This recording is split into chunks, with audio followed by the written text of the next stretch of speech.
특종과 이슈에 강한 기자들, 산업이부의 윤석진 기자입니다. 잊을만 하면 한 번씩 터지는 식품 사고들 때문에 소비자들의 우려가 큽니다. 최근에는 해썹 인증을 받은 유명 식품회사 계열 제품이 식중독을 유발해 입방아에 오르내리기도 했는데요. 이 때문에 좀 더 비싸더라도 건강을 생각해서 깨끗하고 안전한 친환경 유기농 제품을 먹겠다는 사람들이 늘어나고 있습니다. 오늘은 국내 친환경 식품 시장 동향부터 인증 관련 이슈까지 자세히 짚어보도록 하겠습니다.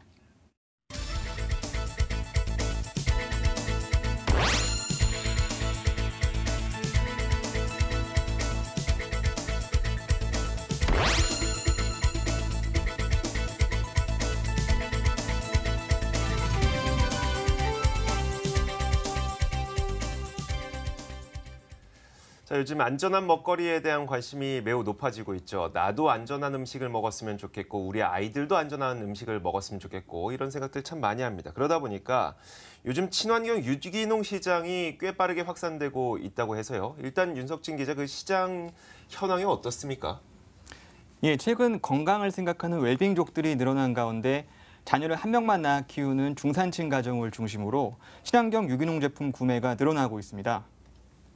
실제로 친환경 농산물 시장은 식품 인증이 강화된 2013년 큰 폭의 감소 이후 몇 년간 지속해서 성장하고 있는데요. 올해 1조 9천억 원을 넘고 오늘 2025년에는 2조 4,500억 원에 이를 것으로 전망됩니다. 그런데 이 친환경 식품이 인증도 여러 가지 종류가 있다면서요? 네, 그렇습니다. 친환경 제품은 크게 유기농과 무농약 제품으로 나뉘는데요. 무농약 제품이 유기농 제품보다 성장세가 좀 더 빠릅니다. 유기농의 경우 최근 몇 년간 연평균 4.0%가량 성장하고 있고요. 무농약은 그보다 높은 6.5%의 성장률을 보이고 있습니다. 유기농 인증은 유기합성 농약이나 화학비료를 일절 사용하지 않은 식품에 붙고요. 무농약은 유기농처럼 유기합성 농약을 살포하진 않지만 화학비료는 권장 시비량의 3분의 1 이내로 사용합니다. 네. 유기농은 100% 천연 방식으로 키우는 만큼 손이 더 많이 가서 무농약 방식보다는 비용이 더 많이 들어가는데요.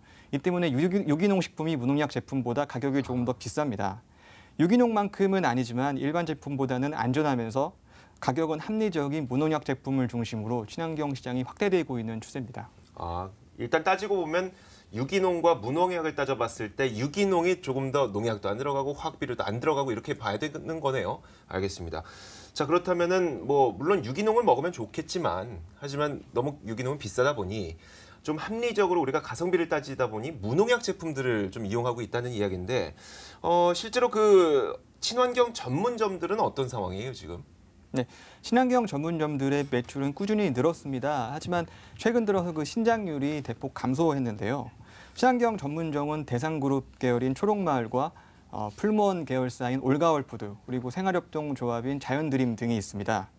지난 6년간 매출 실적을 보면은 상승률이 점차 감소하고 있음을 알 수 있는데 2013년 1조 567억 원을 기록하면서 그 전년보다 매출이 20%나 늘었었는데 지난해에는 1% 성장하는 데 그쳤습니다. 특히 풀무원 계열의 친환경 전문기업인 올가을푸드가 수년째 고전을 면치 못하고 있습니다.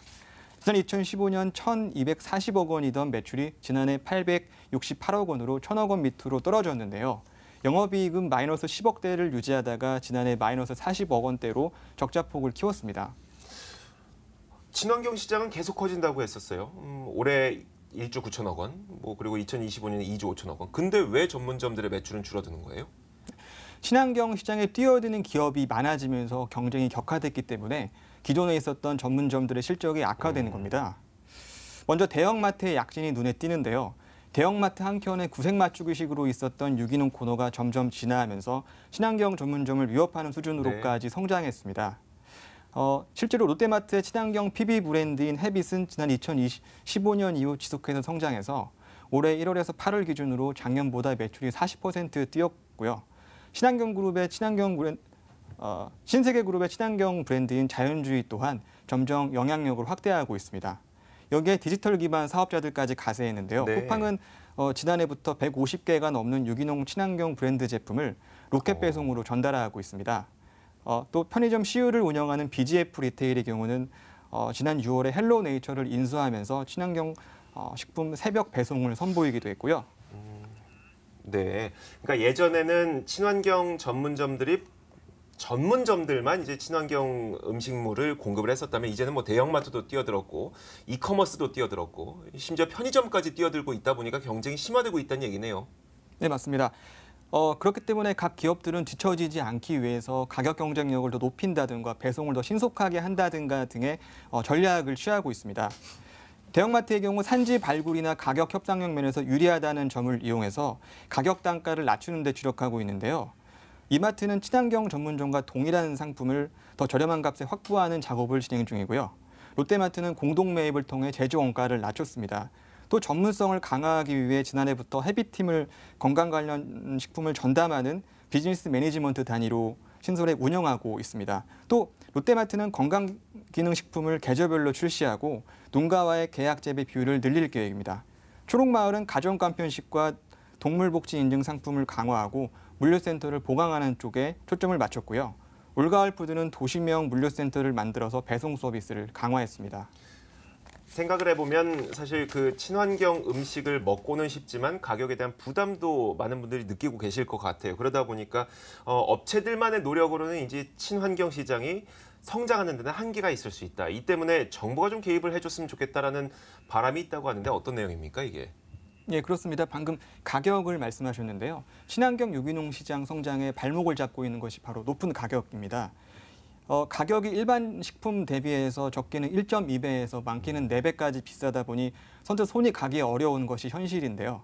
구매층이 넓어지려면 가격 인하가 필수인 셈인데 일반 농산물보다 손이 많이 가서 네. 비용이 높은 그런 특성 때문에 가격을 낮추는 것이 쉽지가 않습니다. 이러다 보니 유통사 입장에서는 가격이나 압박을 느끼게 되고 이는 친환경 농산물을 재배하는 생산자에게까지 미치고 있는데요. 비용 절감 부담을 이기지 못해서 농사를 접는 생산자가 나올 정도로 상황이 안 좋은데 어느 정도 정부의 지원이 확대될 필요가 있다는 목소리에 네. 무게가 실리고 있습니다.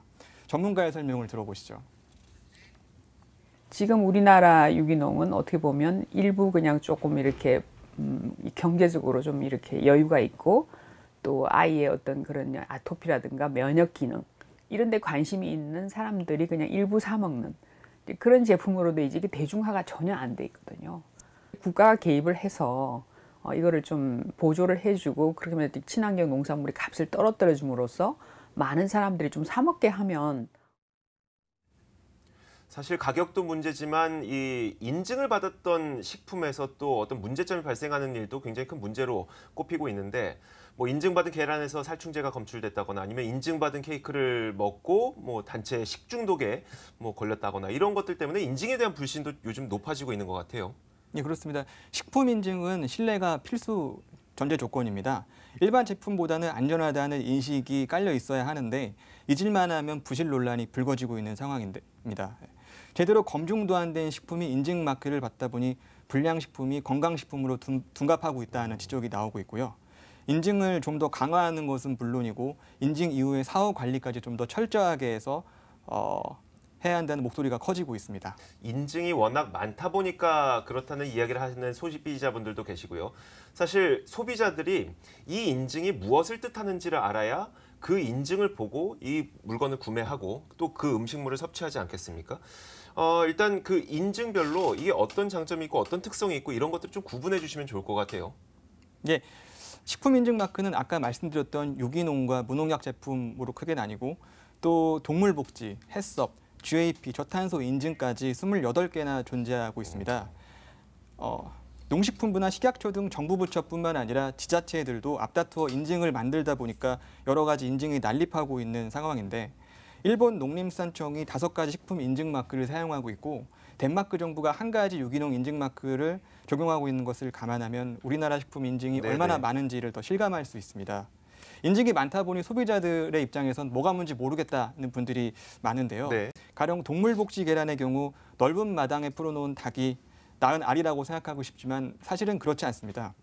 일반 양계장에서 키운 닭보다 좀 더 넓은 공간에서 양육된 것뿐이고요. 네. 동물복지 앞에 자유방목이라는 단어가 붙어야 어. 전통 방식으로 풀어서 키운 닭이 낳은 알이라고 볼 수 있습니다. 이게 인증이에요? 그러니까 자유방목 동물복지라고 인증이 따로 있다는 얘기예요? 인증이 추진되고 있고요. 아직까지는 없지만 그런 목소리가 높습니다. 네네. 준비된다는. 인증 마크가 붙어 있으면 또 이걸 뭐 친환경이라고 생각할 수 있는 겁니까 그러면? 근데 인증 마크가 붙었다고 해서 모두 다 친환경은 아니고요. 그 가령 GAP 인증 같은 경우에는 네네. 우수 농수산물 인증일 뿐 환경 보호와는 연관성이 좀 적습니다. 유기농이 사람의 건강과 환경 보존까지 생각한 네네. 것과는 대조적인데요. 워낙 인증이 많은데 그 의미가 제각각이다 보니까 인증 개수를 줄이고 그 뜻도 명료하게 해서 소비자 혼돈을 줄여야 한다는 목소리에 힘이 실리고 있습니다. 네. 자, 지금 보고 있는 것처럼 정말 많은 인증 마크가 존재합니다. 물론 인증이 많다는 것이 나쁜 것은 아니지만 인증이 워낙 많다 보니까 그러면 내가 사 먹고 그리고 내가 먹고 있는 이 인증이 과연 제대로 된 인증인지조차 이제 소비자들은 믿을 수가 지금 없다는 이야기니까요. 알겠습니다. 자, 잘 들어봤습니다. 윤석진 기자, 말씀 고맙습니다.